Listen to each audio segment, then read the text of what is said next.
हे जे विद्यार्थी सत्यशोधक विद्यार्थी संघटनेचे जे आपले विद्यार्थी मित्र हा जो प्रयत्न करीत आहेत, त्यांना सर्वप्रथम माझे मनापासून आभार की त्यांनी अशा परिस्थितीत सुद्धा डॉक्टर बाबासाहेब जयंती आणि महात्मा फुले जयंती ती एक व्यवस्थित पद्धतीने विचारांचे आदान प्रदान करून ती साजऱ्या करण्याचा त्यांनी प्रयत्न केलेला आहे. आणि त्यासाठीच मी पण गेल्या 4-5 दिवसापासून 3-4 मी पण फेसबुक लाईव्ह केलेत आणि काही व्हिडिओज पाठवल्या. आणि माझ्या परीने मी पण प्रयत्न करतोय की आपण ह्या ज्या परिस्थितीत, ह्या बिकट आणि गंभीर परिस्थितीत आपण ही चर्चासत्र सुरू ठेवावे. कारण मला वाटतं की जेव्हा असा संकटाचा काळ असतो आणि जेव्हा परिस्थिती अशी विपरीत असते, म्हणजे क्रायसिसचा जेव्हा काळ असतो, तेव्हा अशा विचारांची मला जास्त संयुक्तता आणि प्रस्तुतता वाटते. आणि मी एका व्हिडिओमध्ये आणि एका छोट्याशा लेखात मी ते का महत्त्वाचे ते मांडलेलं आहे. तर आजचा विषय जो मी निवडलेला आहे आणि त्याविषयी मी आपले जे सत्यशोधक विद्यार्थी संघटनेचे जे आपले जे मित्र आहेत, अविनाश, तुषार वगैरे, यांचा मी अगोदर सर्वप्रथम आभार मानतो. कारण त्यांनी आग्रह धरला की सर तुम्हाला, okay just give me second, some technical issue. All right. Okay. हे जे नवीन माध्यम आहे ज्याद्वारे आपण ह्या सगळ्या गोष्ट करत आहोत, ते माझ्यासाठी फार नवीन आहे, पण हळूहळू मी ते शिकतोय आणि आता बऱ्यापैकी माझ्या मते जमेल सुद्धा. पण जो विषय मी आज निवडलेला आहे किंवा जो विषय मी शिकवतो किंवा ज्या विषयात माझं थोडंफार जे पण वाचन असेल किंवा माझं जे काम असेल, तो विषय म्हणजे तत्त्वज्ञान, साहित्य, म्हणजे ह्युमॅनिटीज इन जनरल. या विषयासाठी ह्युमन इंटरफेस ही गोष्ट फार महत्त्वाची असते. कारण या सोशल फॅक्ट्स असतात, या मानवी बाबी असतात आणि त्याच्यासाठी क्लासरूममध्ये जे विद्यार्थी बसलेले असतात त्यांच्या चेहऱ्यावरील हावभाव काय असतात त्यानुसार जास्त विचार करायला प्रोत्साहन मिळत असते. पण सध्याची आपण जी परिस्थिती पाहिली, आपल्याकडे आता ती सुविधा नाही आहे. म्हणून ही जी नवीन जे आर्टिफिशियल कृत्रिम संवाद साधण्याची जी पद्धत आहे, जी माध्यमं आहेत, त्याचा आपल्याला सगळ्यांनाच सराव करावा लागेल. आणि मी पण माझ्या परीने प्रयत्न करतोय. आणि पाहूया आता आपण आज जो मी विषय मांडणार आहे त्याविषयी कितपत मी माझे विचार तुमच्यापर्यंत पोहोचू शकतो. तर आजचा विषय आहे प्रबोधनाची संकल्पना, देशीवाद आणि वैश्विकवाद. प्रबोधन ही जी संकल्पना आहे, आपण सामान्य भाषेत आपण बऱ्याच वेगवेगळ्या संदर्भात आपण त्या शब्दाचा वापर करतो. पण त्या शब्दाचा नेमका अर्थ काय, प्रबोधन म्हणजे नेमकं काय असतं? आणि आज माझ्या 45-50 मिनिटाच्या ह्या सेशनमध्ये मी प्रबोधन म्हणजे एक संकल्पना म्हणजे काय, प्रबोधन एक चळवळ म्हणजे काय, प्रबोधन एक विशिष्ट तत्वांचा किंवा मूल्यांचा समुच्चय म्हणजे काय, किंवा प्रबोधन एक चिकित्सा मीमांसा, ज्ञानमीमांसा करण्याची पद्धत म्हणजे काय, आणि प्रबोधन म्हणजे मानवाचा स्वतःकडे पाहण्याचा, जगाकडे पाहण्याचा किंवा एक दुसऱ्यांकडे पाहण्याचा एक जो दृष्टिकोन असतो तो म्हणजे काय, आणि प्रबोधन एक चर्चा विश्व म्हणजे काय, ॲज अ डिस्कोर्स. विविध पैलू असतात या प्रबोधन या शब्दाला. या सगळ्या गोष्टींचा मी फार सोप्या मराठीत ह्या गोष्टींचा मी विचार करणार आहे आणि चर्चा करणार आहे, त्याविषयी मी बोलणार आहे. ॲक्च्युली हा जो विषय आहे प्रबोधन तत्त्वज्ञानात, ही जी संकल्पना आहे, मी गेल्या 18 वर्षापासून मी ह्या विषयाचा अभ्यास करतोय. आणि सुरुवातीला 2002 पासून म्हणजे मी पाश्चात्य परंपरेत या संकल्पनेचा मी अभ्यास केला. आणि 2010-11 नंतर मी भारतीय परंपरेत ह्या संकल्पनेचा नेमका अर्थ काय त्याविषयी मी अभ्यासाला सुरुवात केली. तर आता ह्या सगळ्या प्रबोधन म्हणजे नेमकं काय हे मांडत असताना प्रबोधनाविषयी वेगवेगळ्या बाजू लोकांनी वेगवेगळ्या अ, वैचारिक चौकटीतून मांडलेल्या आहेत. उदाहरणार्थ जेव्हा आपण म्हणतो की डॉक्टर बाबासाहेब आंबेडकर किंवा महात्मा फुले यांचे जे विचार आहेत हे एक प्रबोधन ह्या चळवळीचं एक अर्क आहे किंवा तत्वज्ञान आहे असं आपण म्हणत असतो, किंवा आपल्या ज्या संविधानाच्या घटनेच्या ज्या महत्त्वाच्या ज्या मूल्य आहेत, जो पाया आहे, तो प्रबोधन ह्या डिस्कोर्समधून ह्या चर्चा विश्वामधून येत असतो. आपण जेव्हा म्हणत असतो त्याच वेळी एक क्रिटिसिझम किंवा एक आरोप होत असतो की हे जे प्रबोधनाच्या ज्या गोष्टी किंवा तत्व मूल्ये जे आलेली आहेत, किंवा उदाहरणार्थ बाबासाहेबांचं सर्व काम किंवा महात्मा फुले यांचं सर्व काम जे आहे ते कसं डेरिव्हेटिव्ह आहे. डेरिव्हेटिव्ह म्हणजे फक्त पाश्चात्य देशातून असं उसनवार आणलेलं की त्याच्यात भारतीय जास्त गोष्टी नाही आहेत. आणि हा हा जो आरोप आहे किंवा हे जे क्रिटिसिझम आहे ते सतत म्हणजे जास्त करून 19व्या शतकात आणि 20व्या शतकातल्या पूर्वार्धात हे क्रिटिसिझम बऱ्याच जे प्रबोधन चळवळीशी जे जुळलेले जे विचारवंत होते त्यांच्यावर करण्यात आलेले आहे. तर हा जो आरोप केला जातो किंवा हे जे क्रिटिसिझम केले जातं, आपण त्या क्रिटिसिझमचं पण प्रामाणिकपणे आपण चिकित्सा करायला हवी. की जेव्हा डॉक्टर बाबासाहेब आंबेडकर 1954 माझ्या मते, कारण हा जो टॉक देतोय मी हा काय असं एक अकॅडमिक टॉक नाही आहे, तर एक मला जे जे आता आठवत जाईल ते मी तुमच्यासमोर मांडणार आहे एक मुक्त संवादासारखं. तर 1954 एका रेडिओ ब्रॉडकास्टमध्ये जेव्हा डॉक्टर बाबासाहेब आंबेडकर म्हणतात की माझ्या जीवनाचं जे तत्वज्ञान आहे ते मुख्यतः स्वातंत्र्य, समता, बंधुता ह्या तत्वांवर आधारित आहे, आणि हे तत्व मी फ्रेंच राज्यक्रांती पासून घेतले नाही, तर ते मी माझ्या गुरुपासून बुद्धांकडून घेतलेले आहे.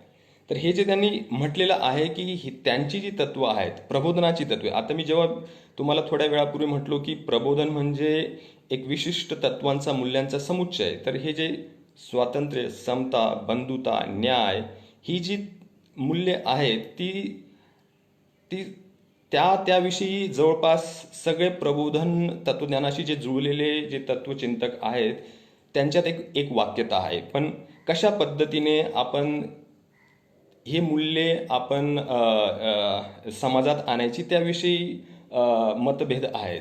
आपण त्या मतभेदांकडे पण वळणार आहोत. तर जेव्हा डॉक्टर बाबासाहेब आंबेडकर म्हणतात की मी म्हणजे त्यांचा फ्रेंच तत्वज्ञानाविषयी, फ्रेंच इतिहासाविषयी, एकूणच पाश्चात्य तत्वज्ञानाविषयी आणि इतिहासाविषयी, साहित्याविषयी त्यांचा एक प्रचंड अभ्यास होता, आणि ते आपल्या सगळ्यांनाच माहिती आहे. आणि बऱ्याच लोकांना हे पण माहिती असेल की त्यांना बऱ्यापैकी जर्मन येत होतं आणि त्यांना फ्रेंच पण अवगत होतं. आणि ही माहिती करण्यासाठी जर तुम्ही कोलंबिया युनिव्हर्सिटीवरती त्यांनी कोणते am I back there was some disturbance for some few seconds. Okay. तर मी की डॉक्टर बाबासाहेब आंबेडकरांनी कुठले कोर्सेस अटेंड केले होते, कुठल्या गोष्टी अभ्यासल्या, त्यासाठी तुम्ही फक्त कोलंबिया युनिव्हर्सिटीवर एक त्यांची कोर्स लिस्ट आहे ते पाहून घ्या, तर तुम्हाला कळेल त्यांचा आवाका. तर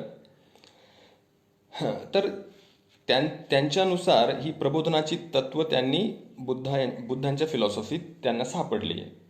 पण त्यासोबतच त्यांनी जगातील वेगवेगळ्या प्रबोधनांच्या ज्या चळवळी होत्या, त्यांचे जे विचारवंत होते ते पण अभ्यासले होते. तर मग जेव्हा काही मंडळी किंवा काही विशिष्ट वर्ग असा आरोप करतो की भारतात प्रबोधन वगैरे ह्या गोष्टी ज्या आहेत ह्या सगळ्या बॉरोड आहेत, त्या सगळ्या डेरिव्हेटिव्ह आहेत, त्या भारतीय परंपरेतल्या नाहीत, तर त्याच्यासाठी मी थोडक्यात तुम्हाला प्रबोधन म्हणजे काय हे मांडण्याचा प्रयत्न करणार आहे. अगोदर आपल्याला समजायला पाहिजे की प्रबोधन एक संकल्पना आहे, आणि जेव्हा मी संकल्पना या शब्दाचा वापर करतो ॲज अ कॅटेगरी, तेव्हा त्या संकल्पनेला मी एक वैश्विक संकल्पना म्हणून मी तुमच्यासमोर मांडतो. वैश्विक संकल्पना माझ्या ज्या विषयाच्या टायटलमध्ये जाणीवपूर्वक मी भारतीय पाश्चात्य ह्या शब्दाचा वापर न करता देशीवाद आणि वैश्विकवाद या दोन शब्दांचा वापर केलेला आहे. कारण मी कन्क्लुजनमध्ये मी हे स्पष्ट करणार आहे की केव्हाही कुठलंही मानवी जीवन किंवा मनुष्याचे कुठलेही पैलू एक निखळ पद्धतीने पूर्णपणे देशी राहत नाही किंवा पूर्णपणे वैश्विक राहत नाही. ह्या महत्त्वाच्या गोष्टी आहेत की मानव जीवन हे एकाच वेळेस काही मूलभूत गोष्टींमध्ये वैश्विक असतं आणि काही गोष्टींमध्ये देशी असतं. म्हणजे या बायनरी म्हणून ह्या गोष्टींचा वापर केला जातो त्याच्यात फार मोठा गोंधळ केला जातो. देशीवाद वैश्विकवाद ह्या इनकम्पॅटेबल गोष्टी नाहीत. त्या बऱ्याच प्रबोधन चळवळी ज्या पद्धतीने मी अभ्यासली त्या एकमेकांना पूरक आहेत. कारण बरीच मंडळी असं विचार करते की देशीवाद म्हणजे वैश्विकवादचा नकार, किंवा बऱ्याच लोकांना वाटते की वैश्विकवाद म्हणजे जे काही देशी असेल ते वाईटच असेल. तर याच्यात त्यांना मानवी जीवनाची जी कॉम्प्लेक्सिटी आहे त्याचं ते सुलभीकरण केलेलं असतं त्यांनी. पण ज्या पद्धतीने मी प्रबोधनाचं तत्वज्ञान अभ्यासलेलं आहे त्याच्यात देशीवाद वैश्विकवाद हे एकमेकांना पूरक असतात आणि त्याच्यात एक कंटिन्युटी असते. तर ॲज अ संकल्पना म्हणून ही एक वैश्विक संकल्पना आहे. वैश्विक संकल्पना का? कारण याचे जे फंडामेंटल्स आहेत किंवा जे महत्त्वाचे तत्व मूल्य आहेत ते आहेत स्वातंत्र्य, समता, बंधुता. किंवा बंधुता ह्या शब्दाऐवजी बाबासाहेब यांच्या लिखाणात मैत्री हा शब्दाचा पण वापर बऱ्याचदा होत असतो. आणि यांचं जेव्हा व्यवस्थित इक्विलिब्रियम किंवा त्यांचं संतुलन होत असतं, किंवा एकच व्यक्ती जर समाजात स्वतंत्र राहिला तर ती एक राजेशाही असते. किंवा आणि ठराविक लोक जरी त्या समाजात स्वतंत्र राहिले आणि बाकी पारतंत्र्यात राहिलं तर ती ऑलिगॅर्की असते. आणि जेव्हा सगळ्यांचंच आपण स्वातंत्र्य मान्य केलं तर ते डेमोक्रेसी असते. मी एकदम सोप्या शब्दात काही गोष्टी मांडतोय. तर प्रबोधनाचे जे विचार आहेत स्वातंत्र्य, समता, बंधुता हे सगळ्या लोकशाही पद्धतीने ज्या समाजांची रचना आपण करतोय त्याचा पाया मानला जातो. जरी आपण असं म्हटलं की स्वातंत्र्य, समता, बंधुता ह्या ज्या हे जे मूलभूत तत्व आहेत, मूल्य आहेत ती आपलेच नाहीत, आपल्याकडे त्याचा अजिबात काही संबंध नव्हता, ते पाश्चात्य आहेत, याचा अर्थ असा होतो का की भारताला लोकशाही नको आहे?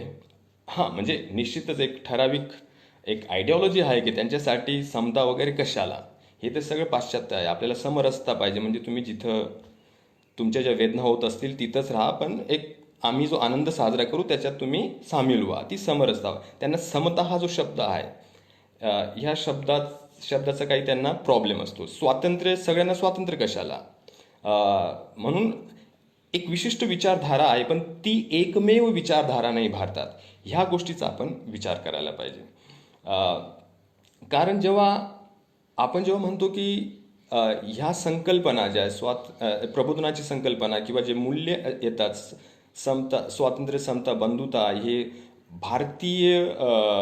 भारतीय परंपरेचे नाहीत, हा आरोप समजण्यासाठी आपल्याला 3-4 ज्या वैचारिक चौकटी आहेत त्याचा अगोदर थोडक्यात आपल्याला विचार करावा लागेल. किंवा त्या वैचारिक चौकटीचा विचार केल्यानंतर आपल्याला कळेल की हे क्रिटिसिझम किंवा हा आरोप कुठून येतो आणि ह्या आरोपांचे गृहीतक काय आहेत, what are the premises of this allegation, आपल्याला ते समजावे लागतील.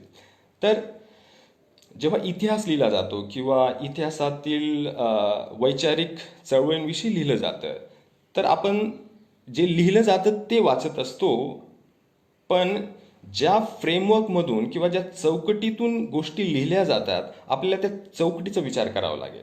जरी आपल्याला ती वैचारिक चौकट किंवा जी तात्विक चौकट समजली तर आपल्याला काय लिहिलेलं आहे आणि अशाच पद्धतीने का लिहिलं आहे याचं आकलन आपल्याला होत असतं. तर आता हा जो विचार आहे की प्रबोधनाची चळवळ ही भारतीय परंपरेची नाही, हा प्रामुख्याने येत असतो युरोसेंट्रिक, पाश्चात्य केंद्रित जी हेगेलियन फिलॉसॉफी आहे, तत्वज्ञान आहे इतिहासाविषयी, तिथून येत असतो. कारण हेगेल हा जो जर्मन फिलॉसॉफर आहे त्याच्या मते प्रबोधन सारखे जे स्वातंत्र्य, समता, बंधुता हे जे विचार आहेत हे फारच युरोपियन आहेत की त्याच्यात कारण त्याच्यासाठी वेळेचं भान असावं लागतं, स्वतःचं भान असावं लागतं, स्वत्वाची जाणीव असावी लागते आणि ह्या गोष्टी फक्त युरोपियन माइंडलाच शक्य होत्या, युरोपियन माणसाला शक्य होत्या. आणि इतर ज्या आफ्रिकन असू द्या किंवा अमेरिकन असू द्या किंवा इंडियन असू द्या त्यांच्याकडे वेळेचं भान ही कॉन्सेप्ट नसते, स्वत्व काय असते हे असं त्याच्या तत्वज्ञानात त्याने मांडलेलं आहे की युरोप जो आहे युरोपलाच हे स्वत्वाचं, स्वातंत्र्याचं, रिझनिंगचं हे भान सगळ्यात अगोदर त्यांना आलेलं आहे. म्हणून त्याच्या दृष्टीने इतिहासाचं भान आणि इतिहास कसा एकाच रेषेत लिनियर मॅनरमध्ये कसा जात असतो ते युरोपियन लोकांना कळलेलं आहे आणि आता हळूहळू बाकीच्या समाजातील लोकांना कळेल. तर याचा अर्थ असा होतो की त्याच्या दृष्टीने इतिहास म्हणजे एक मोठी ट्रेन आहे, एक मोठी ट्रेन आहे आणि त्या ट्रेनचा जो व्हॅनगार्ड आहे, व्हॅनगार्ड म्हणजे सगळ्यात सुरुवातीचं जे कंपार्टमेंट आहे ते युरोपियन संस्कृतीचं आहे कारण ते लीड करतायत आणि बाकीचे जे आहे ते हळूहळू इतिहासाच्या मागे येतील. All right.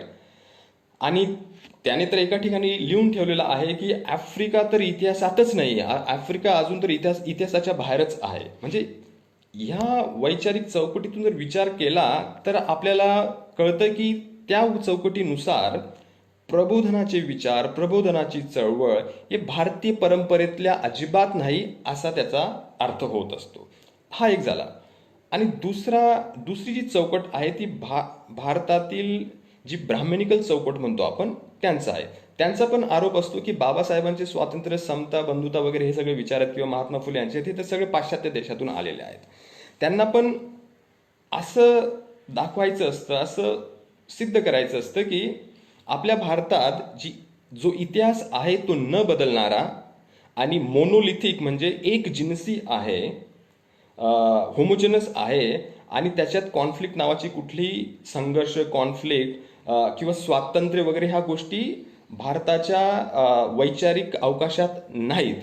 कारण त्याच्यामुळे मग त्यांना एक लेजिटिमेसी मिळत असते आणि ते ह्या ज्या विचारांना डिसमिस करून ह्या विचारांमुळे ज्या चळवळी सुरू होऊ शकतात त्यांना ते आधीच संपवू शकतात. तर हा जो एक ग्रुप आहे ज्यांना समता ह्या शब्दाशी प्रॉब्लेम असतो, त्यांच्या दृष्टीने भारताची जी घटना आहे त्याचा पायाच चुकीचा आहे कारण तो आपल्या भारतातील शास्त्र जे असतात वर्ण, वर्चस्ववादी वगैरे त्यांच्यानुसार नाही, तर ते सगळे पाश्चात्य आलेले. तर आपण जरी लक्षात जरी घेतलं तर एक हेगेलियन वर्ल्ड व्ह्यू आहे आणि एक ब्राह्मणिकल वर्ल्ड व्ह्यू आहे आणि त्यांच्यात एक विचित्र साम्यता आहे, त्यांच्यात एक वाक्यता आहे. असं का असेल हा प्रश्न आपण विचारायला पाहिजे. त्यासाठी जर तुम्ही काही पुस्तकांचा अभ्यास केला, उदाहरणार्थ मला हे पुस्तक फार आवडलं, प्रोफेसर उमेश बगाडे सरांचं पुस्तक आहे महाराष्ट्रातील प्रबोधन आणि वर्ग जाती प्रभुत्व. या पुस्तकात तुम्हाला चांगल्या प्रकारे एक स्कॉलरली माहिती मिळेल. तर याच्यात आपल्याला काय कळतं की 18व्या 19व्या शतकात जेव्हा युरोपियन स्कॉलर्स भारताविषयी अभ्यास करत होते, भारतीय समाजाविषयी, भारतीय इतिहासाविषयी जेव्हा अभ्यास करत होते तर त्यांना सामग्री पुरवणारा वर्ग किंवा त्यांना आपण नेटिव्ह इन्फॉर्मर म्हणून जे म्हणतो जो होता तो एक ठराविक तबक्यातूनच येत होता. म्हणजे ते त्या काळातील ज्यांना शिक्षणाची सुविधा होती किंवा ज्यांच्याकडे साक्षरता होती किंवा ज्यांच्याकडे हे सगळं शास्त्र वगैरे यांचं ज्ञान होतं, तो वर्ग युरोपियन स्कॉलर्ससाठी एक नेटिव्ह इन्फॉर्मंट, एक लोकल माहिती पुरवणारा वर्ग म्हणून काम करायचा आणि तो म्हणजे ब्राह्मण वर्ग, उच्चवर्णीय वर्ग. त्यांनी ह्या सगळ्या सामग्री पुरवलेल्या आहेत. पण त्यांनी ज्या सामग्री पुरवल्या त्या फार एकांगी सामग्री होत्या, त्या फार एकांगी पुस्तकं होती आणि ती एकांगी म्हणजे फक्त ब्राह्मणिकल लिटरेचरचा जास्त करून त्यांनी पुरवठा केला आणि त्या लिटरेचरचा एवढा इम्पॅक्ट झाला युरोपमध्ये की त्यांच्या दृष्टीने भारत म्हणजे फक्त एक मोनोलिथिक, न बदलणारा, अनचेंजिंग आणि फार सर्क्युलर वर्तुळाकार त्यांचं एक जीवन विश्व असतं आणि त्यांना कुठलंही भान नसतं, स्वत्व वगैरे ह्या भानगडी. मग त्यांनी पण एक सुलभीकरण त्या एकांगी पद्धतीने केलं. तर तिची एक वाक्यता येत असते हेगेलियन वर्ल्ड व्ह्यूमध्ये आणि ब्राह्मणिकल वर्ल्ड व्ह्यूमध्ये. One of the reasons is this. ते एक कारण त्यांना पूर्णपणे त्यांच्याकडे भारतीय इतिहासातील ज्या कॉम्प्लेक्सिटीज आहेत किंवा जे आंतरविरोध आहेत किंवा ज्या संघर्षमय जो एक प्रवास राहिलेला आहे रेव्होल्युशन काउंटर रेव्होल्युशनचा जो भारतीय इतिहासाचा जो डॉक्टर बाबासाहेब यांचा जो इतिहासाविषयक जो दृष्टिकोन आहे किंवा इतिहासाविषयक जे तत्वज्ञान आहे त्यानुसार तो मोनोलिथिक नसून तर तो एक दोन विचार प्रणाली आहे ज्या एकमेकांशी नेहमीच कधी संवाद साधतात तर कधी संघर्ष करतात. एक विचार प्रणाली ही इक्वल लिबर्टी म्हणजे सम स्वातंत्र्य किंवा सम्यक स्वातंत्र्य किंवा समता स्वातंत्र्य समता बंधुता ती विचार प्रणाली आहे. आणि दुसरी विचार प्रणाली जिला मान्यच नाही की सगळ्यांना स्वातंत्र्य असायला पाहिजे. ठीक आहे. तर ह्या दोन विचार प्रणाली मधला जो संघर्ष आहे त्यानुसारच आपल्याला भारतीय इतिहासाचं आकलन होऊ शकतं. ही डॉक्टर बाबासाहेब आंबेडकरांची जी इतिहासाविषयक जे तत्वज्ञान आहे तिथून आपल्याला मिळतं. हेगेलचं असतं की नाही एकाच राष्ट्राला कळलेलं आहे. कारण हेगेलच्या वर्ल्ड व्ह्यूमध्ये जो वैश्विक हा शब्द आहे तो युरोपशी कलॅप्स करतो. तो म्हणजे वैश्विक ही एक कॉन्सेप्ट असते. पण जेव्हा तुम्ही वैश्विक या शब्दाला जेव्हा तुम्ही एका विशिष्ट स्थळ आणि काळाशी असं एक टाईटली तुम्ही बांधून देतात तर तेव्हा काय होतं की ते स्थळ आणि त्या काळाकडे अल्टिमेट लेजिस्लेशन करण्याची सगळ्या पॉवर्स तुम्ही देऊन देतात. म्हणजे जरी हेगेलनुसार 18वं युरोपियन शतक म्हणजे प्रबोधनाचा उगम असं जरी आपण मान्य केलं तर 18व्या शतकातील पाश्चात्य युरोप त्यातल्या त्यात पॅरिस यांच्याकडे ती एक जुलमी आणि टिरनिकल लेजिस्लेशनची पॉवर येऊन जाते आणि ते जे ठरवतील तेच प्रबोधन असतं. मग ते प्रबोधनाचा एक जरी तुम्ही 1947 मध्ये जे पुस्तक एक पब्लिश झालं डायलेक्टिक्स ऑफ एनलायटनमेंट फ्रँकफर्ट स्कूल यांच्या जे थिंकर्स आहेत अडर्नोन यांनी जे पुस्तक लिहिलं त्याच्यात आपल्याला कळतं की कशा पद्धतीने युरोपियन प्रबोधनाचे जे विचार आहेत ते कॉलोनायझेशन ह्या वसाहतवादाला कसं लेजिटिमाइज करतात. तर मग ते टाळण्यासाठी कारण आपण जरी कुठल्या एका विशिष्ट स्थळाला किंवा काळाला प्रबोधन चळवळीचं प्रबोधन तत्वज्ञानाचं जर उगमस्थान मानलं तर आपण जो प्रबोधन तत्वज्ञानाचा जो गाभा आहे जो पाया आहे आपण त्यालाच छेद देऊ त्यालाच आपण कॉन्ट्रॅडिक्ट करू. आणि ते बाबासाहेब यांच्या लिखाणात हा जो कन्सर्न आहे हा दिसतो. म्हणून त्यांनी शेवटी 1940 आणि 50 ह्या दशकात त्यांनी हा जो क्रिटिकल प्रॉब्लेम आहे त्याच्याशी त्यांनी डील केलं. तर आता आणि उदाहरणार्थ जो हेगेलियन वर्ल्ड व्ह्यू आहे तो आज सुद्धा पाश्चात्य परंपरेत बऱ्याच लोकांकडून तो स्वीकारला जातो. कारण सगळ्यांना वाटतं की सुनर ऑर लेटर केव्हा ना केव्हा बाकी सगळं जग युरोपियन लोकांसारखं वागायला सुरुवात करतील. उदाहरणार्थ एक फ्रान्सिस फुकुयामा म्हणून एक अमेरिकन इंटेलेक्च्युअल आहे त्यांनी ते पुस्तक लिहिलेलं आहे the end of history and the last man. तर त्यांनी तो हेगेलचा जो इतिहासविषयक जो दृष्टिकोन आहे तो मांडलेला आहे. त्यानुसार की आपण इतिहास संपलेला आहे म्हणजे यानंतर इतिहास बदलणार नाही आणि त्याच्यानुसार लास्ट मॅन जो आहे तो अमेरिकन मॅन आहे म्हणजे डोनाल्ड ट्रम्प समजून घ्या की आणि म्हणजे ते आता एक शोकांतिकाच आहे आणि एक विनोदच आहे तो.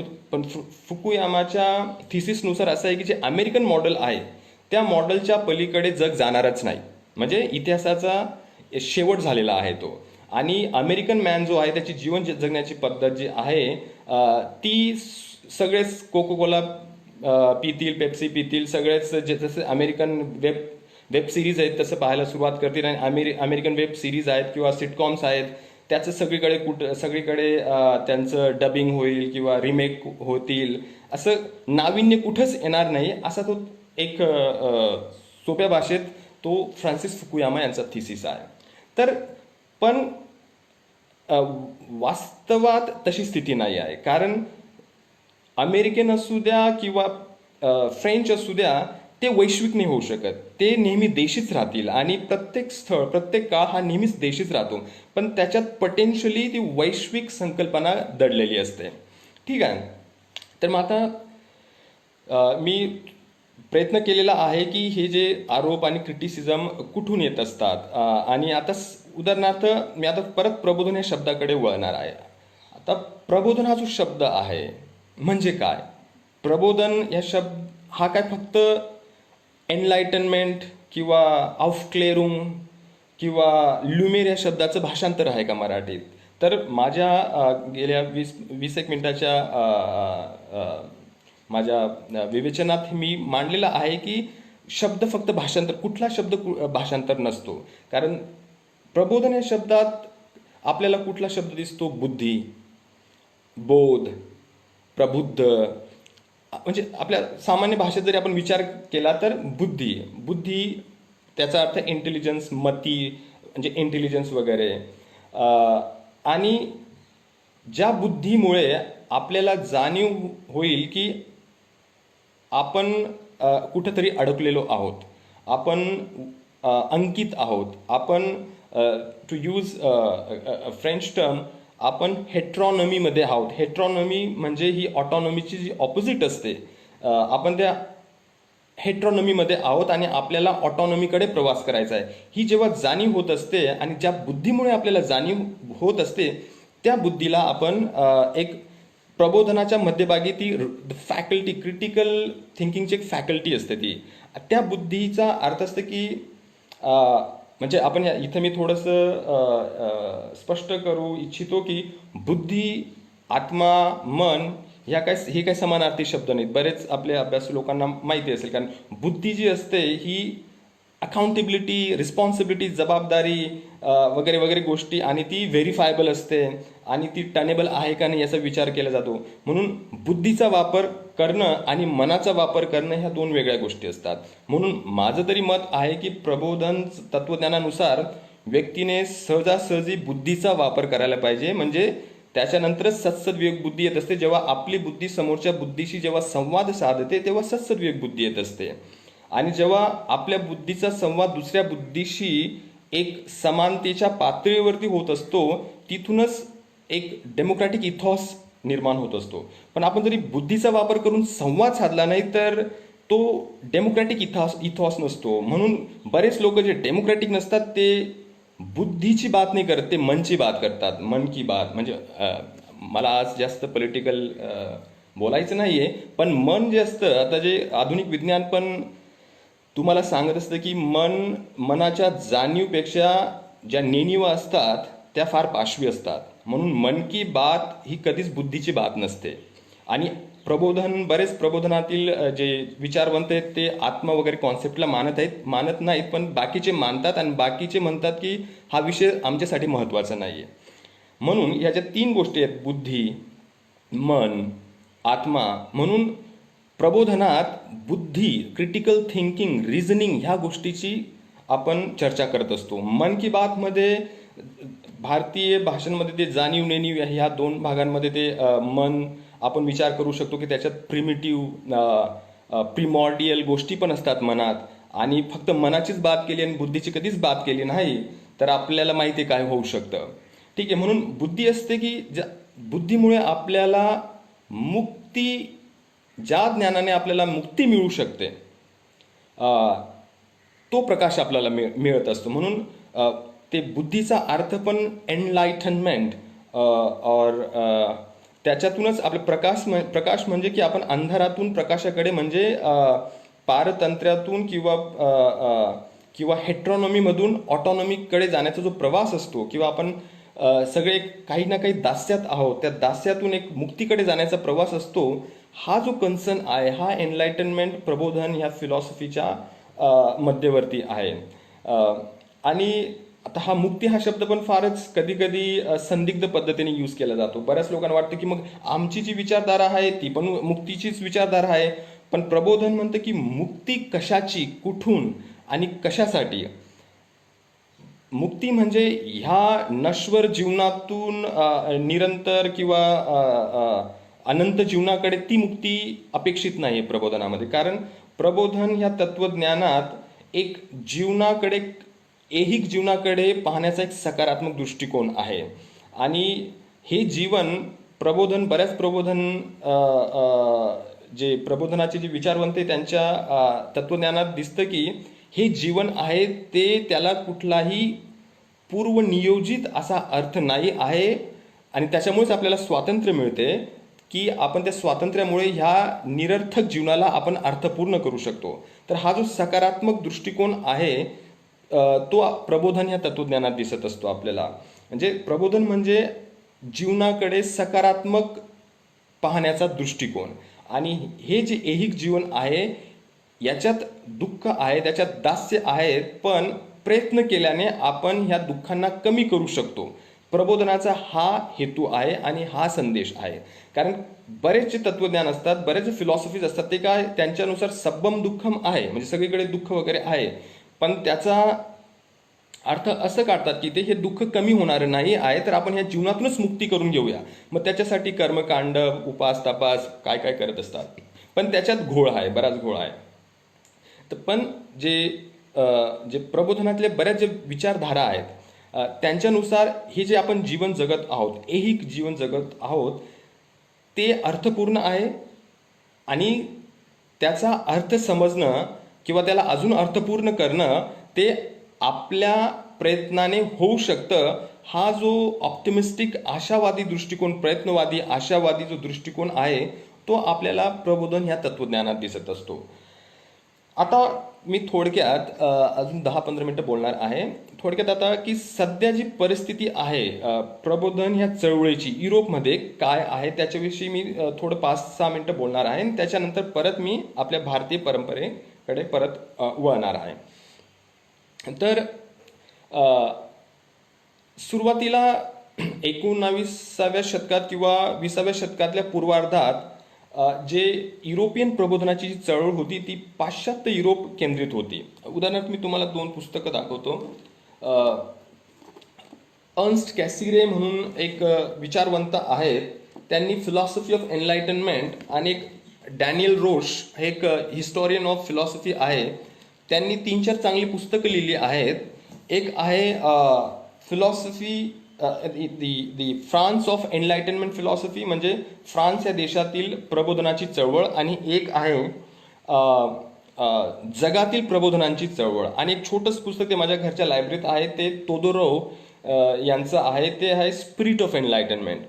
आणि हॅबरमासने आणि मिशेल फुको यांनी पण 20व्या शतकातल्या उत्तरार्धात त्यांनी पण बरेच टेक्स्ट याविषयी लिहिले. तर आता त्यांच्यानुसार प्रबोधन म्हणजे काय, आणि मी तुम्हाला रेकमेंड करू इच्छितो की मिशेल फुको यांचे 2 जरी तुम्ही एसेज वाचले ते इंग्लिशमध्ये तुम्हाला मिळतील सुद्धा. एक आहे व्हॉट इज एनलाइटनमेंट अँड दुसरं आहे व्हॉट इज क्रिटिक.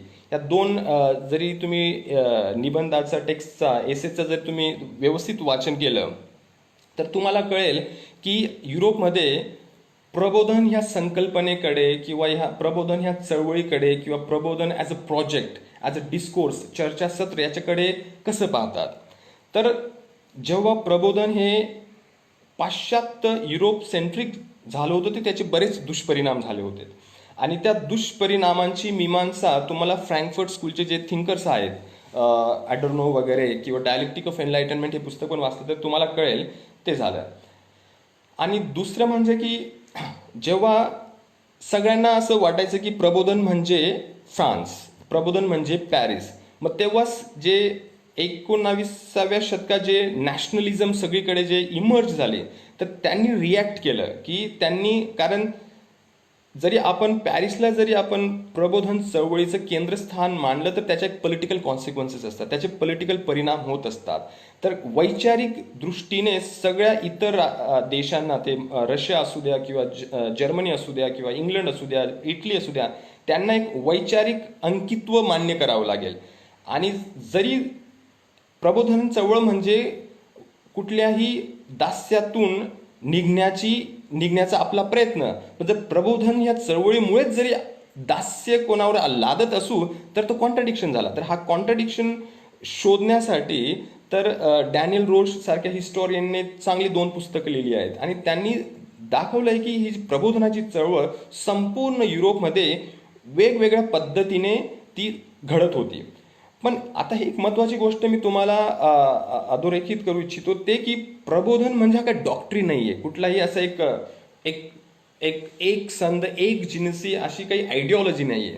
प्रबोधन आहे की एक मिनिमम जे तत्व आहेत, विचार आहेत, त्यांच्यावर एक वाक्यता आहे, म्हणजे की आपण सगळ्यांनी ह्या जे कुठल्या ना कुठले जे दास्य आहे त्याच्यातून आपण बाहेर पडण्याचा प्रयत्न करायला पाहिजे, आणि ते शक्य आहे कारण त्याचे जे कारण, त्याची मीमांसा वगैरे आपण केली त्या कारणांची तर इतिहासात आणि समाजात सापडते. दुसरं असं आहे की स्वातंत्र्य, समता, बंधुता यांच्यासाठी तुम्हाला कुठल्याही धर्माच्या पुस्तकांचं वाचन करण्याची गरज नाही. त्या सेल्फ एव्हिडंट ट्रूथ्स आहेत, त्या इनएलिनेबल आणि ॲक्सियम्स आहेत. हा एक त्यांचा तो एक आग्रह असतो. पण जरी दुसरा जर विचार केला, मग ते एथियस्ट होते का, ते रिलिजियस होते का, ते मिस्टिक होते का, त्याच्याविषयी जरी 18व्या शतकातलेच तुम्ही विचारवंतांचा विचार केला तर तुम्हाला प्रचंड विचार प्रवाह सापडतील. उदाहरणार्थ, रुसोचं तत्वज्ञानाचा जर अभ्यास केला तर बऱ्याच ठिकाणी तो मिस्टिक होऊन जातो. बऱ्याच ठिकाणी आणि त्याची देवाची कॉन्सेप्ट पण फार वेगळी असते. आणि तो पण एनलायटनमेंट प्रबोधनाचा विचारवंत म्हणून मानला जातो. आणि डेनिस दिदरो याच्या तत्वज्ञानाचा जरी विचार केला तर तो कम्प्लिटली मटेरियलिस्ट आहे, तो कम्प्लिटली एथिस्ट आहे. आणि त्याच्याच शेजारी त्याचा व्होल्टेरचा जर विचार केला तर तो डेईस्ट आहे. तर हे वेगवेगळे जे विचारवंत आहेत प्रबोधनाचे, त्यांचे जे बाकीचे जे पैलू आहेत त्यांच्यात एक वाक्यता नाही. त्यांच्यात एक वाक्यता आहे ती कशाविषयी की हे ऐहिक जीवन महत्वाचं आहे. या ऐहिक जीवनात माणसाने जगाकडे एक सकारात्मक दृष्टीने पाहायला पाहिजे. म्हणजे बऱ्याच गोष्टी आपल्याला अज्ञानामुळे आपल्याला भीती निर्माण होत असते, म्हणून आपण जर आपल्याला समजल्या तर आपल्यातून ती भीती चालली जाईल. दुसरी एक झालं एक फिजिकल वर्ल्डशी आपण कसं रिलेट करतो, ते रिलेट करताना आपण वैज्ञानिक दृष्टिकोन हा स्वीकारायला पाहिजे. आणि एक असतं की फिजिकल वर्ल्ड आणि एक असतं की ह्युमन वर्ल्ड, की मानवीय विश्वात वेगवेगळ्या व्यक्ती असतात, त्यांच्याशी आपण कसं रिलेट करायला पाहिजे.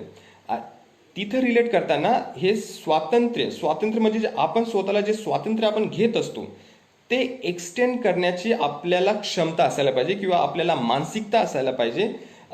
हे जे आणि तिथूनच डेमोक्रेसी किंवा न्याय ह्या तत्वांचा उगम होत असतो. आणि म्हणून बाबासाहेब आंबेडकर जेव्हा फिलॉसॉफी ऑफ हिंदुइझम ह्या पुस्तकात त्यांच्या प्रबोधन तत्वज्ञानाच्या मीमांसेची काही तत्व मांडतात, त्याच्यात प्रिन्सिपल ऑफ जस्टिस म्हणजे न्यायाचं तत्व हा त्यांचा एक प्रकारे कार्टेशियन प्रिन्सिपल बनतं, त्यांच्यासाठी कार्डिनल प्रिन्सिपल बनतं. आणि त्या न्यायाच्या तत्वाचा ॲज अ मेथॉडिकल टूल म्हणून वापर करून त्यांनी सगळ्या इतिहासाची मीमांसा केली. आणि त्या इतिहासात त्यांना कॉन्फ्लिक्टिंग फोर्सेस आढळल्या. ते असं नाही, कारण कुठलीही जी प्रभुत्ववादी विचारसरणी असते ती ज्या धाकट्या विचारसरण्या असतात किंवा ज्या मायनर विचारसरण्या असतात त्यांना संपवत कधीच नाही, त्यांना को-ऑप्ट करून त्यांना सबऑर्डिनेट करण्याचा प्रयत्न करते. म्हणजे त्यांचं अंकित्व, I don't know whether I am translating it properly, की त्यांची कन्सेंट घेऊन त्यांच्यावरती स्वतःचं प्रभुत्व लादत असते. म्हणून उदाहरण तुम्हाला जरी द्यायचं म्हटलं तर बरेच जे प्रभुत्ववादी विचारसरणीचे लोक आहेत त्यांच्या दृष्टीने बाबासाहेबांचं जे प्रबोधन आहे, एकतर ते पाश्चात्य म्हणून रिड्यूस करायचा पहिला प्रकार असतो. दुसरा प्रकार, जर ते रिड्यूस नाही करता आलं तर मग त्यांना म्हणायचं की हा दलितांचा आयकन आहे दुसरा. आणि तिसरं, जरी जास्तच अवघड होत असेल, या दोघी पर्यायाने जरी डॉक्टर बाबासाहेब आंबेडकर यांचं तत्वज्ञान जरी रिड्यूस होत नसेल, त्याचा संकोच होत नसेल, तर मग काय करायचं की त्यांनी चांगले विचार मांडलेत पण ते ब्रॉडली स्पीकिंग ते एक सनातन फ्रेमवर्कमध्येच आहेत. म्हणजे हे वेगवेगळे त्याला आपण विचार प्रणालीत्मक जे आयडिओलॉजिकल टूल्स असतात की जे तत्वज्ञानातला जो प्रॉब्लेमॅटिक जो पार्ट असतो ज्याच्यामुळे आपल्याला त्रास होऊ शकतो त्याला सॅनिटाईज कसं करायचं, आणि ह्या सॅनिटाईज करण्याच्या पद्धती असतात. तर याच्यामुळेच ह्या प्रबोधन ह्या ज्या तत्वज्ञानाचा विचार प्रामाणिकपणे जेव्हा आपण अभ्यासत असतो तर आपल्याला कळत असतं की प्रबोधन मध्ये जे नॉलेज येत असतं किंवा जे आपल्याला आकलन होत असतं आपल्या स्वतःविषयी, समाजाविषयी किंवा जगाविषयी, ते आकलन असं रेव्हेलेशन सारखी एकाच वेळी होत नाही. कारण त्या ट्रूथची जी कॉन्सेप्ट आहे, नॉलेजची जी कॉन्सेप्ट आहे, त्या कॉन्सेप्टमध्ये त्या संकल्पनेत, ज्ञानाच्या संकल्पनेत लेबर हे इनबिल्ट असतं की तुम्हाला प्रयत्नाशिवाय नॉलेज मिळणार नाही. ही प्रबोधनाची व्याख्या आहे. ज्ञानासंबंधीची व्याख्या अशी आहे की तुम्हाला असं नाही की झाडाखाली बसून काहीतरी बडबड तसं ज्ञान मिळेल असं नसतं. त्याच्यात तुम्हाला जे समाजात ज्या गोष्टी घडत आहेत त्याचं तुम्हाला एक इम्पिरिसिझम, तुम्हाला एक अनुभव, एक्सपिरियन्स असावाच लागेल. त्याच्याशिवाय तुम्हाला ते ज्ञान येणार नाही. तर ही जी ज्ञानाची कॉन्सेप्ट आहे ती फायनाईट आहे, म्हणजे की ती पौरुषय आहे, ती म्हणजे की मानवी ज्ञान आहे. त्याला अपौरुषय म्हणणं चुकीचं असेल. तर या बऱ्याच गोष्टींमुळे आणि भारतीय परंपरेत, आता मी 2 मिनिटं फक्त, आय थिंक तुषार सांग किती वेळ बाकी आहे माझ्याकडे? 5 मिनिट बोलू शकतो मी अजून? ओके, मी अजून 5 मिनिटं घेणार. तर मी आता हा जो विषय आहे तो मी इथं फ्रेंचमध्ये शिकवत असतो आणि आता मी गेल्या 5-6 महिन्यापासून मी मराठीत ह्या सगळ्या गोष्टी मांडण्याचा माझ्या परीने प्रयत्न करत आहे मी. लवकरच माझं एक पुस्तक येणार आहे याविषयी, कारण माझ्या PhDचाच एक माझा जो I think 60% of my PhD would be published very soon. आणि त्याच्यात मी भारतातील प्रबोधनाचे जे वेगवेगळे पैलू राहिलेले आहेत, ते वेगवेगळे पैलू आणि फेजेस मांडलेले आहेत. तर त्याच्यासाठी मी ज्या साहित्याचा अभ्यास केला त्याच्यात प्रामुख्याने Mahatma Phule, doctor Babasaheb Ambedkar, comrade Sharad Patil, doctor A H Salunkhe sir, हे सगळे जेवढे, आणि उमेश बगाडे सरांचं पुस्तक पण फार महत्त्वाचं वाटतं मला याच कॉन्टेक्स्टमध्ये. तर अभ्यास करत असताना माझ्या लक्षात आलं की भारतात ही जी वैश्विक संकल्पना आहे, आता माझ्या मते तुम्हाला बऱ्यापैकी कळलं असेल की वैश्विक मी कुठल्या अर्थाने वापरतो वैश्विक हा शब्द. वैश्विक म्हणजे पाश्चात्य नव्हे किंवा भारतीय नव्हे. वैश्विक ही एक कॉन्सेप्ट असते. जसं मानव हा एकाच वेळी वैश्विक आणि देशी असतो. कधीच मानव 100% 100% देशी किंवा 100% वैश्विक असू शकत नाही. हा माझा थिओरिटिकल प्रिमाइस माझ्या अभ्यासाचा आहे. तर त्या पद्धतीने ही जी प्रबोधनाची जी कॉन्सेप्ट आहे ॲज अ वैश्विक संकल्पना, ती भारतात पूर्वीपासून आहे.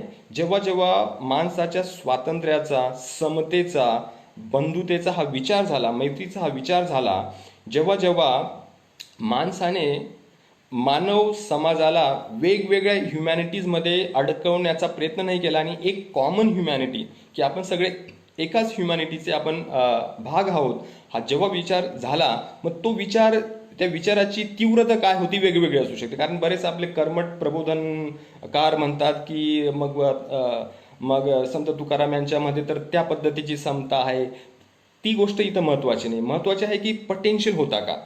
कारण कुठल्या क्षणी असा एक ॲब्सोल्यूट प्रबोधन कुठं सापडणार नाही. मग त्याच्यामुळे काय आपण काय सगळ्या प्रबोधनाच्या शक्यता आपण डिलीट करू का, त्या आपण नाकारू शकतो का. म्हणून काही जे असं एक एन्थुझियास्टिक असतात ते म्हणतात की नाही, मग त्याच्यात त्यांची समता ही होती, मग त्यांची समता. आपल्याला फक्त पाहायचं असतं की विचार झालेला आहे का. कधी कधी प्रॅक्टिसमध्ये येत असतो तो, कधी कधी आपल्या व्यवहारात येत असतो. म्हणून तोदोरावचं जे पुस्तक आहे, हा जो फ्रेंचमध्ये लिहिलं आहे त्यांनी, ते फार महत्त्वाचं आहे. आता त्यांनी 21व्या शतकात लिहिलं ते की प्रबोधनाची फक्त कॉन्सेप्ट, संकल्पनाच नव्हे तर काही प्रमाणात व्यवहारात पण प्रबोधन या तत्वज्ञानाचा वापर करण्यात आला होता भारतात, त्यांनी लिहिलं आहे. मग तेव्हा माझ्या मते आपले जे तथाकथित मेनस्ट्रीम इंटेलेक्च्युअल आहेत त्यांना स्वीकार्य असेल की हां, आता भारतात पण होते, आता ते मानायला सुरुवात करतील. मग त्याच्यासाठी तोदरोची वाट पाहायला लागली त्यांना महात्मा फुले किंवा डॉक्टर बाबासाहेब आंबेडकर हे पुरे नव्हते. तर तोदरो म्हणतो की जेव्हा अशोक स्तंभाचे काही ज्या स्क्रिप्ट्स ज्या डिसायफर करण्यात आल्या, तिथं जो मेसेज आहे त्या मेसेजमध्ये प्रबोधनाचे विचार दिसतात. आणि तो आधार घेऊन त्यांनी, जो हा फ्रेंच थिंकर आहे, त्यांनी लिहिलं आहे त्याच्या पुस्तकात. बारीकसं पुस्तक आहे, ते इंग्लिशमध्ये पण अवेलेबल असायला पाहिजे, की प्रबोधनाचे फक्त विचारच नव्हे, फक्त संकल्पनाच नव्हे, तर काही प्रमाणात व्यवहारात पण उतरवण्याचा प्रयत्न भारतात झाला होता. आणि before Jesus Christ, 300 years before Jesus Christ. तर हे झालं.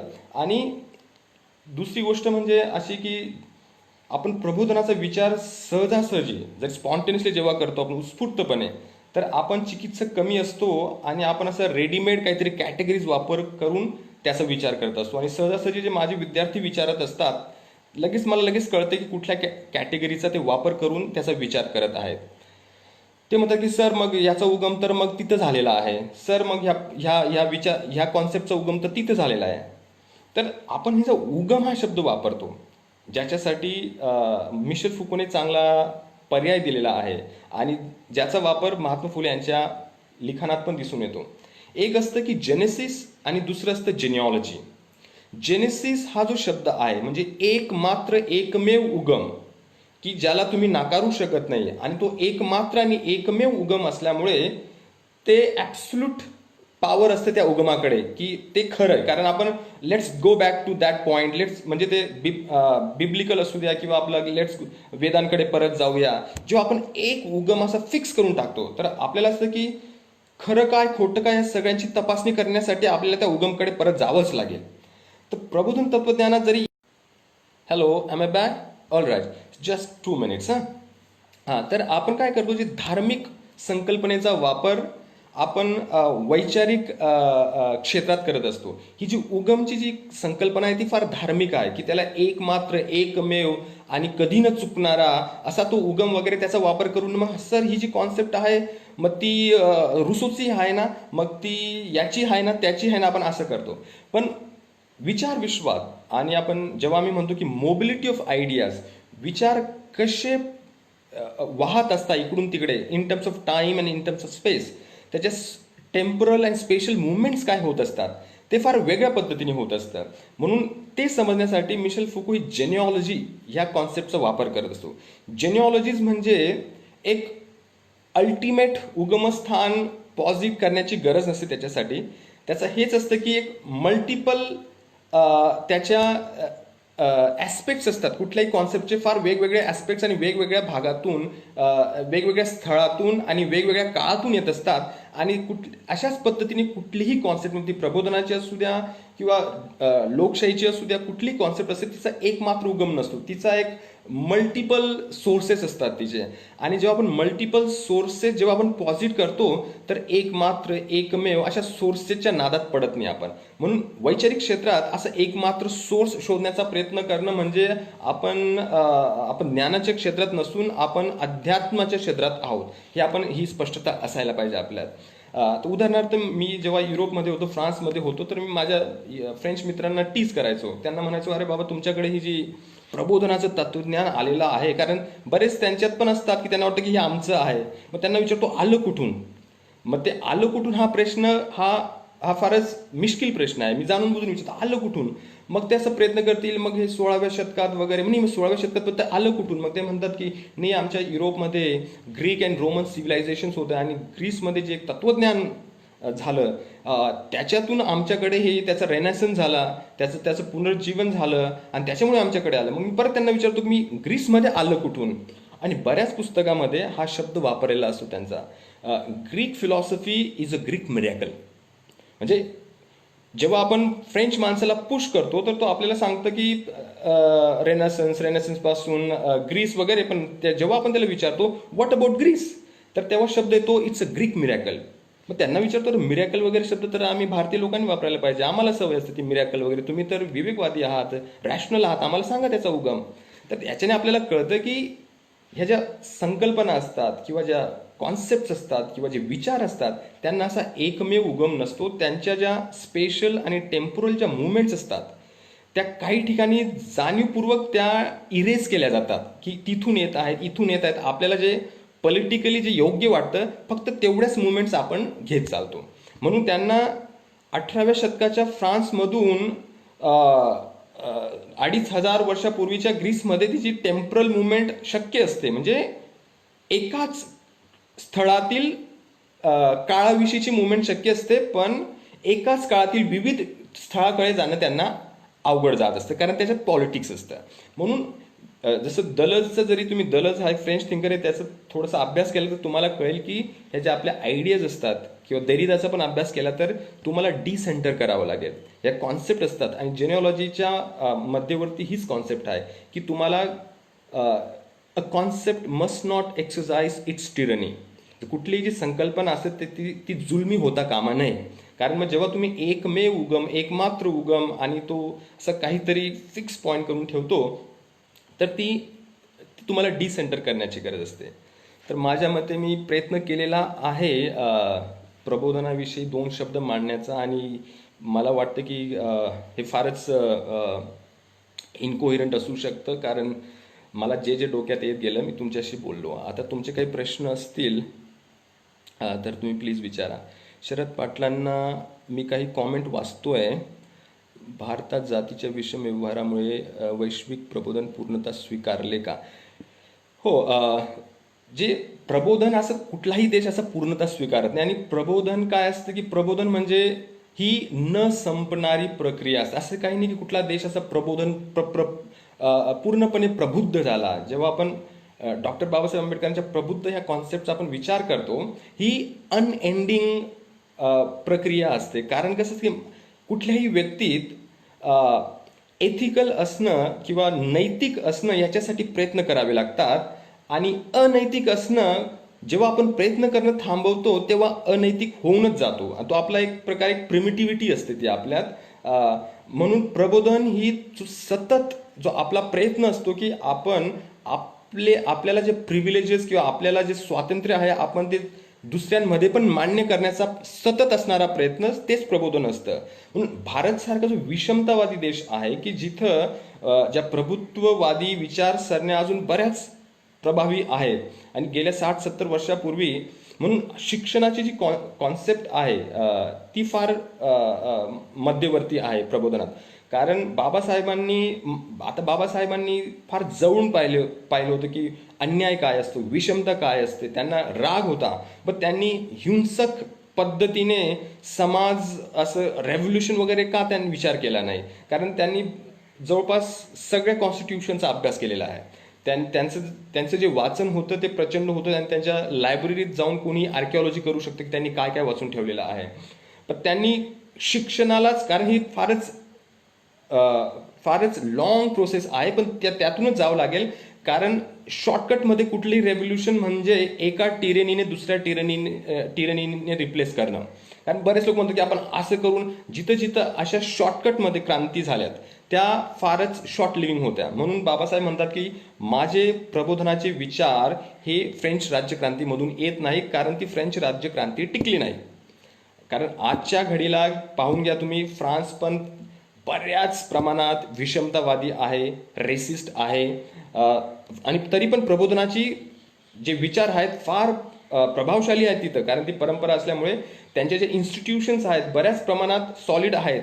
पण तरी पण तेव्हा जे असं जाऊन असं मालीसारख्या देशात, लिबियासारख्या देशात बॉम्बार्ड करून येतात, तेव्हा आपल्याला कळतं की प्रबोधन हा आपला मानवी प्रयत्न आहे. आणि तो एक पॉइंट, तो एक हरायझन आहे ते आपलं, ते एक विचारांचं ते एक हरायझन आहे. ते कधीच आपल्याला हाती लागणार नाही, पण आपल्याला त्याच्याकडे चालत राहावं लागतं. ते क्षितिज आहे, आपल्याला ते फक्त एक मार्गदर्शन करू शकतं आपल्याला. Then the Buddha in his Dhamma speaks of violence as a matter of principle. The Buddha in his Dhamma speaks, हा व्हायलन्सची जी कॉन्सेप्ट आहे, कारण ॲब्सोल्यूट व्हायलन्स, मी एका पोस्टमध्ये पण लिहिलं होतं की absolute violence is nothing but a synonym for violence. आणि there are situations where, because in this world the world is replete with violence. Actually, it's going so fast, and so many comments are coming. Shouldn't that be a legacy of the French Revolution itself? No, I don't think so. Because absolute violence, he negates that. Because जे समाजात जे violent आपले सामाजिक संबंध आहेत, विषमतावादी संबंध प्रचंड हिंसक आहेत, पण आपण त्याचं अदृश्यकरण करून टाकतो. आता सकाळी सकाळचीच एक गोष्ट सांगतो. सकाळी मी वॉक करत असताना आमच्या इथं सफाई कर्मचारी आहे. मी त्याला विचारलं, अरे मनीष कैसे हो? तर त्याने सांगितलं की सर 18 तारीख है, हमारा पिछले महीने का अभी तक हमें तनख्वाह नहीं मिला है, और दुकानदार जो है हमें उधार पे नहीं दे रहे, पता नहीं क्या क्या होगा. आता आता एवढ्या प्रचंड परिस्थितीत तो जात आहे. आणि तेव्हाच मी काल पोस्ट लिहिली होती की हेमा मालिनीसाठी कोरोना म्हणजे मुसीबत नाही है, ये तो वरदान है. तिने काय केलं, त्या व्हिडिओद्वारे एका विशिष्ट ऑडियन्सला कंपेल केलं की इनविजिबलाइज द सफरिंग्सला किंवा जे दुःख दिसत आहे आजूबाजूला त्याला अदृश्य करणं म्हणजे सकारात्मक होणं. हा बऱ्यापैकी मूर्खपणा प्रॅक्टिस केला जातो आपल्या समाजात.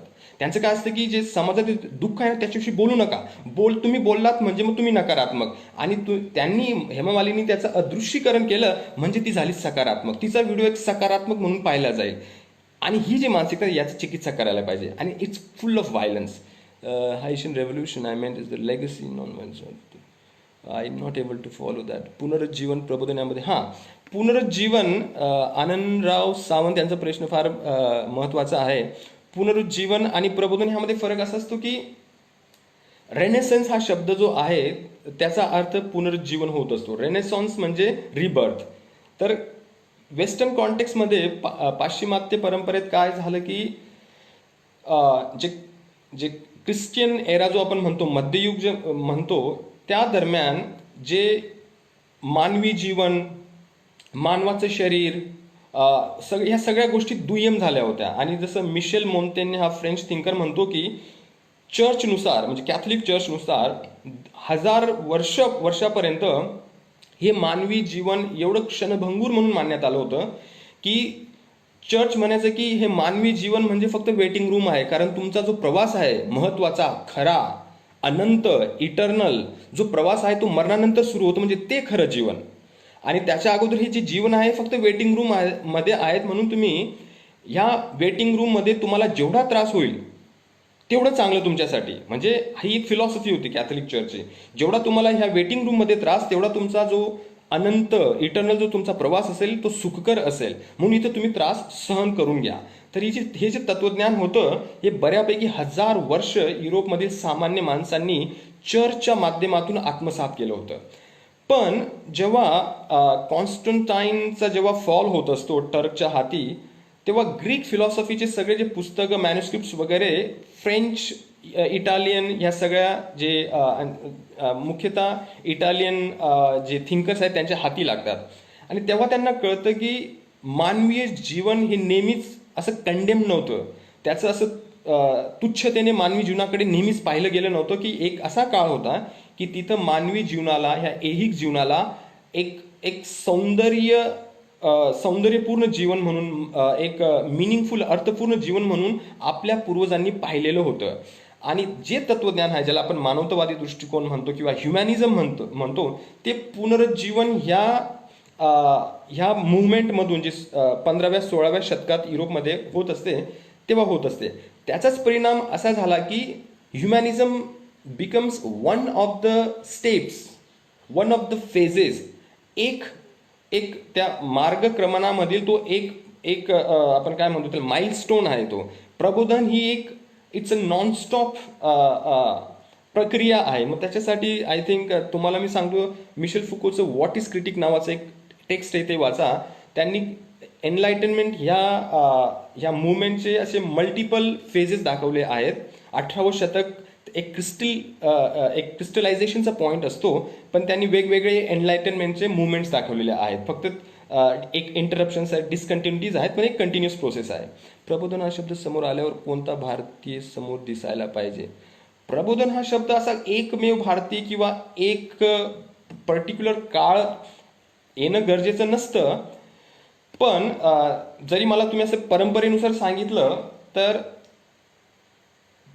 श्रमणा, धम्मा, भक्ती, प्रबोधन 19व्या शतकात महात्मा फुले आणि 20व्या शतकात डॉक्टर बाबासाहेब आंबेडकर हे वेगवेगळे स्तंभ आहेत. पण ज्यांनी फार प्रभावीपणे प्रबोधनाचा जो विचार आहे तो मांडला ते महात्मा फुले आणि डॉक्टर बाबासाहेब आंबेडकर यांना फार महत्वाचे स्तंभ मानता येतील भारतीय प्रबोधनाचे. पण त्याच्यात आपल्या सध्या वेगवेगळे प्रवाह आहेत. म्हणजे जिथं कुठं सुप्त शक्यता आहेत प्रबोधनाच्या, कुठं तीव्र शक्यता आहेत, सगळ्याच महत्वाच्या असतात माझ्या दृष्टीने तरी. प्रबोधन ही संकल्पना समजण्यासाठी पाश्चात्य विचारांची तुम्हाला गरज वाटते का? गरज वाटते का? म्हणजे आपण नेहमीच वैश्विक आहोत आणि जसं ह्युमॅनिझम म्हणजे मानवतावाद हा जो दृष्टिकोन आहे त्याचा महत्वाचा महत्वाचं वाक्य म्हणजे all that is human must concern me because I am also human. आणि आता सगळीकडे तर कोरोनाने आपल्याला सगळ्यांना वैश्विक करून टाकलेले आहे, आपण हे लक्षात ठेवायला पाहिजे. प्रशांत कांबळे, बाबासाहेब महात्मा फुले जैविक बुद्धिजीवी म्हणून ओळखले जात ते त्याचे कारण त्यांचा विचार प्रबोधनात. येस, प्रबोधन जे तत्वज्ञान आहे ते जैविक ही असायला पाहिजे आणि असतं जे जैविक नसेल तर ते ते वेगळं प्रबोधन असू शकतं. मग तुषार, हाऊ मच टाइम भारतात प्रबोधन चळवळीचे वर्तमान स्वरूप निश्चित करण्यासाठी कोणती भूमिका योग्य ठरेल? आता शिवाचा प्रश्न आहे हा. हां, सध्या तर आहे की जसं मी सांगितलं की शिक्षण ही पूर्व अट असते प्रबोधनाची आणि बऱ्यापैकी जो सामाजिक घटक शिक्षणापासून म्हणजे प्रबोधनाच्या शक्यतेपासूनच दूर ठेवण्यात आलेला होता त्याला बऱ्यापैकी शिक्षण मिळालेलं आहे, म्हणजे बऱ्यापैकी रिलेटिव्हली स्पीकिंग. आणि त्याच्यात स्त्रिया आणि बरेच जे पूर्वी ज्यांना शिक्षणाची शक्यता नव्हती ते आलेले आहेत. तर यू कॅन्ट स्टॉप देम. त्यांना तुम्ही विचार करण्यापासून त्यांना थांबू शकत नाही. आणि आणि जेव्हा क्रायसिस येत असतं तर जसं ग्रामशी म्हणतो की crisis is the moment Wien the old order will cease to exist but new order is still taking kind of a time to be reborn. तर त्या मोमेंटमध्ये प्रबोधनाची मुवमेंट जी असते ती जास्त प्रभावी होत असते, कारण तेव्हा प्रॉब्लेम जास्त बाहेर दिसत असतात आणि तुम्ही त्यांना लपवू शकत नाही. वरील प्रश्न पूर्ण होऊ द्या तरच प्रश्न करा. There so many questions coming up. I am not able to follow every single question. Sir तुम्हाला वाटेल तर वेळ घेऊ शकतात. Yes, but let me see because so many questions have. प्रबोधन आणि भाषेचे राजकारणवर थोडं बोला. आत्राम बुद्धीवर. ओके, जसं मी काही दिवसांपूर्वी दिलीप चव्हाण सरांचा नांदेडला जे शिकवतात त्यांचा एक लेख वाचला. जे भाषा जे असते ना, आपली जी भाषा असते ती भाषा फक्त एक इन्स्ट्रुमेंट ऑफ कम्युनिकेशन नसतं ते, तर ते एक विश्वाला किंवा आपण आपलं जे विचार विश्व किंवा एक जीवन विश्व आहे त्याचं रिफ्लेक्शन असतं ते. आणि माझी भाषेला जर मान्यता नसेल तर माझ्या संभाव्य स्वातंत्र्याला पण शक्यता नसते. तर भाषा हा फार महत्त्वाचा, कारण एवढ्या कमी वेळात मी हा फारच महत्त्वाचा विषय आहे त्याच्याविषयी मी काही लिहिणार आहे. आणि दिलीप चव्हाण सरांचं जे पुस्तक आहे भाषाविषयी ते तुम्ही निश्चित वाचा. तर तिथं तुम्हाला हे उत्तर मिळेल. भारतातील प्रबोधन आणि युरोपातील प्रबोधन यात साम्य काय? साम्य काय? ज्या मूलभूत ज्या गोष्टी आहेत, म्हणून मी सांगितलं की वैश्विक आपण काही दृष्टीने नेहमी वैश्विक असतो, काही दृष्टीने नेहमी देशी असतो. त्याच पद्धतीने काही दृष्टीने आपण फार आधुनिक असतो, काही दृष्टीने आपण फारच प्रिमिटिव्ह असतो. आणि एक ब्रुनो लातूरचं एक पुस्तक आहे, त्याचं शीर्षक आहे की वी वर नेवर मॉडर्न्स. असं आपण एका क्षणी असं झटक्यात मॉडर्न होत नसतो आणि ते डिझायरेबल पण नसतं. तर साम्यता हेच असतं की देअर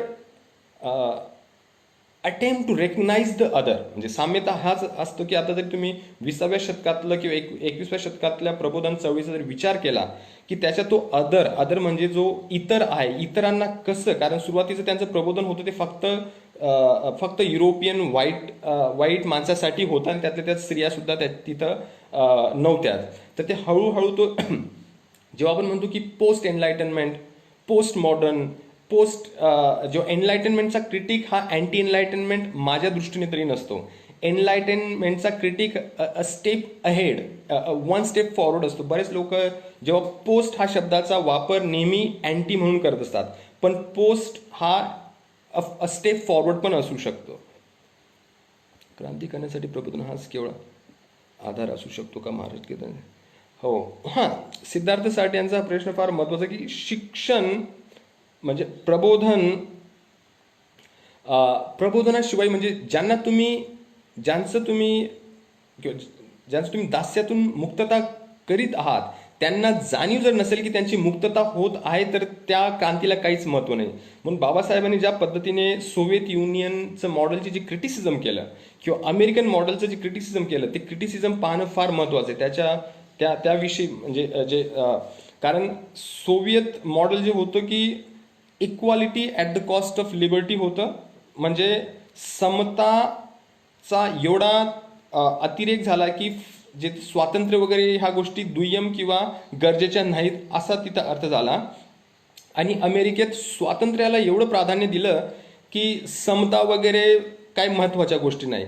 तर ह्या जे दोन मॉडेलचा सतत अभ्यास बाबासाहेबांनी केलेला दिसतो. आणि त्याच्यातूनच त्यांचं जे मॉडेल आहे प्रबोधनाचं की ते इक्वल लिबर्टी ह्या शब्दाचा ते वापर करत असं की ज्याच्याविषयी मी लिहिलं आहे. आणि ह्या कमी वेळात सगळं काही ह्या फारच मोठा विषय घेतलेला आहे मी. हा विषय शिकवण्यासाठी मला कम्प्लीट सेमेस्टर लागत असतं इथं. जागतिक प्रबोधनाच्या इतिहासावर काही पुस्तकं सजेस्ट कराल का? हो, भरपूर पुस्तकं आहेत. मी नाव काय बरं, अनुप अभिमान नलावडे. ॲक्च्युली हे जे डॅनियल रोश याचं इंग्रजी पुस्तक जर तुम्हाला सापडलं तर निश्चित शोधा. आणि अर्न्स्ट कॅसिरेचं तर मिळायलाच पाहिजे तुम्हाला. अर्न्स्ट कॅसिरे हा जर्मन थिंकर आहे. स्वतः ते हिस्टॉरियन ऑफ फिलॉसॉफी आणि फिलॉसॉफर पण आहेत. आणि तोदोरोवचं एक छोटी पुस्तिका आहे, ते फार छोटं पुस्तक आहे तोदोरोवचं, स्पिरिट ऑफ एनलायटनमेंट म्हणून. हे वाचा. आणि मी थोड्या वेळापूर्वी जे सांगितलं मिशेल फुकोचं ते पण वाचा. म्हणजे एनलायटनमेंटवर बरीच पुस्तकं अवेलेबल आहेत.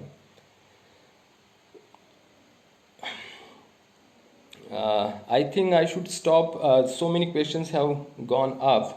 If you मी आशा करतो की माझे 2 शब्द तुम्हाला समजले असतील. विषय फार मी अवघड घेतला होता, ज्यासाठी मी कमीत कमी 1 सेमेस्टर शिकवत असतो हा विषय मी. आणि वेगवेगळ्या पैलूतून शिकवत असतो. आणि माझं 18वं शतक हा माझा एरिया ऑफ रिसर्च होता. सगळ्यांचा मी आभार मानतो. Thank you very much. तुषार, थांबूया का आपण आता? कारण माझ्यावरती माझी बॅटरी केव्हाही संपू शकते फोनमध्ये. हो, शरद पाटलांच्या लिखाणाकडे आपण जिनिओलॉजी, कारण जिनिओलॉजी ह्या कॉन्सेप्टचा वापर शरद पाटलांनी केलेलाच आहे. कारण महात्मा फुलेमध्ये ही कॉन्सेप्ट अँटिसिपेटेड आहे. बऱ्यापैकी ज्या पद्धतीने इतिहास नसून एका विशिष्ट दृष्टीने लिहिलेलं नरेटिव्ह आहे, हा दृष्टिकोन महात्मा फुलेंमध्ये फारच स्पष्टतेने येत असतो. आणि म्हणजे ते जिनिओलॉजी अँटिसिपेट करत असता. आणि G.P. देशपांडे यांनी त्याविषयी लिहिलेलं पण आहे. Thank you very much. If you allow me, I think I would stop here. Thank you very much.